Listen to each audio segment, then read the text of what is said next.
Greetings. Welcome to the new installment of my Last Meal Hypothesis blog. Today I think we need to understand that God is not Santa Claus with a good and a bad list. We unfortunately probably were taught that God was indeed like Santa Claus and that when we do bad things that God gets angry with us and he will punish us. I'm here to tell you that just isn't who God is. God is never disappointed or angry with us. He's always in love with us. He's always present to us to help us enjoy our life. That's what he wants. And he's there to help us get through the tough times. It's just not caused by God. God is not causing those tough times.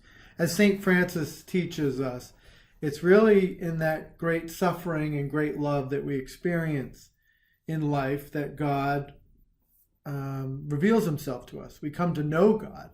And if we think about those times when we're in great suffering or in great love, we're unable to usually fix the situation.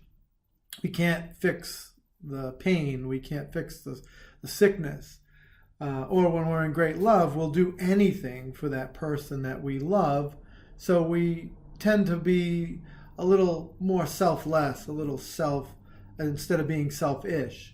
And we tend to realize that we have only one option, and it's really to turn to God for help. And we do that through prayer.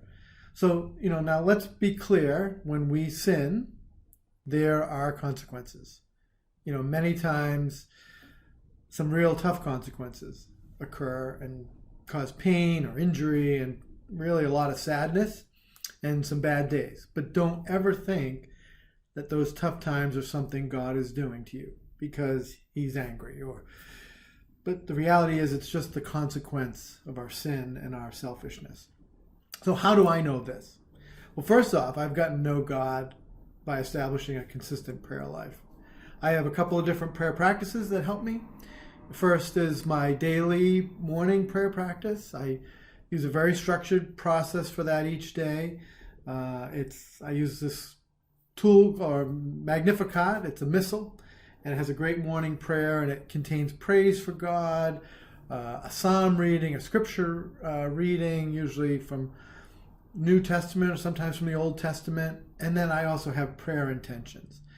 And my prayer intentions I store on my iPhone, and I always have them with me. And I obviously have my family and friends in there, but I also have people who have asked me for prayers. I add them to the list, and by reviewing this list, it puts my life in perspective.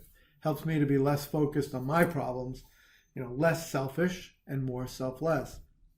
And, the other component that I have that I don't do as often as I'd like is probably the most important prayer process in establishing a true relationship with God and getting to know God. And that's contemplation.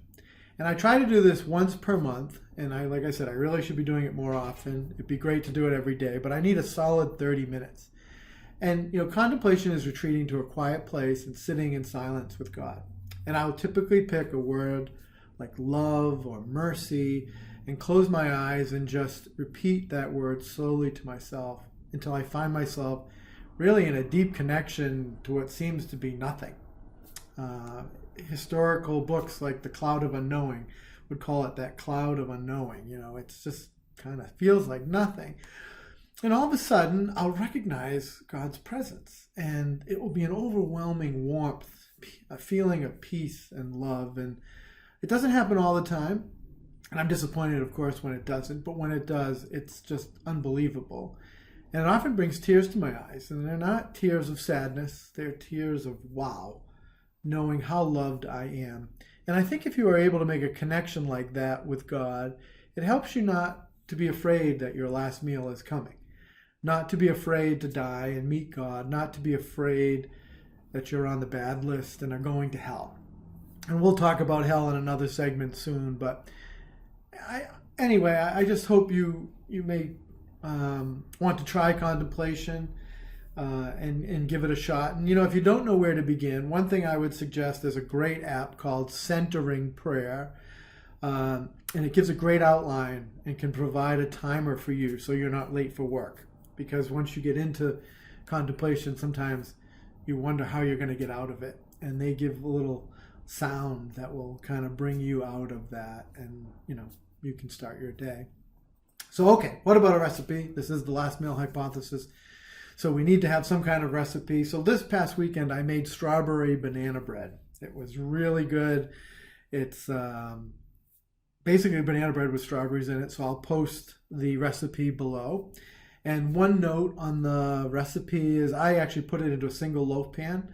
The author actually had it in 2 loaf pans, but I like the banana bread to be nice and big and thick and tall.